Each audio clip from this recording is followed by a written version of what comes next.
Neha, account నుంచి 25,000 కనిపించట్లేదు. నువ్వేమైనా తీసావా?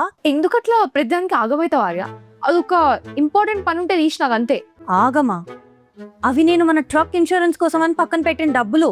ప్రతి దానికి వదులుతావు. ఒర్రా వాట్? ఉర్రకంటే అరవకు అని చెప్పి ఓపెనింగ్ డే ఫంక్షన్ కోసం నేను తీసుకున్నా. మస్తాన్ గారు ఏం చెప్పిండు తెలుసా? మొత్తం ట్రక్ అంతా లైట్స్ ఇస్తా అన్నాడు, ఇట్లా జిగేల్ జిగేల్ ఉంటుంది అన్నాడు. ఎంత మంచిగా ఇస్తా అన్నాడు తెలుసా? నీకేమైనా పిచ్చా నేహా? ఫంక్షన్ ఏంటి? అవి మన ట్రక్ ఇన్సూరెన్స్ డబ్బులు. నీకు అర్థమవుతుంది ఏమన్నా? మేము తెలంగాణ వాళ్ళం, పండగ వచ్చినా పబ్బ వచ్చినా ఫంక్షన్ చేస్తాం. అరే నేహా ఫుడ్ ట్రక్ ఓపెన్ చేస్తుందంటే దావత్ లేకుండానే చెప్తామా? అసలు ఇవన్నీ చేయడానికి డబ్బులు ఎవరిస్తానన్నారు? ఇంత పెద్ద అమౌంట్ తీసే ముందు నా అకౌంట్ నుంచి అడగాలని తెలీదా? అన్ని ఆటలే నీతో. ఇప్పుడు ఏంది? నీ పైసలు నీకు ఇచ్చేయాలి అంతే కదా? హలో మస్తాన్ అన్న, అది నేను నేహా. వాడు దోస్తా చెప్పు. నిన్ను పోలీస్ స్టేషన్ కి పిలిపిస్తారు. వాడు నాకు 50,000 ఇవ్వాలి. మీది పెద్ద స్కామ్ మాఫియానా? ఏడుండోను? చూడు ఇప్పుడు ఏమైందో.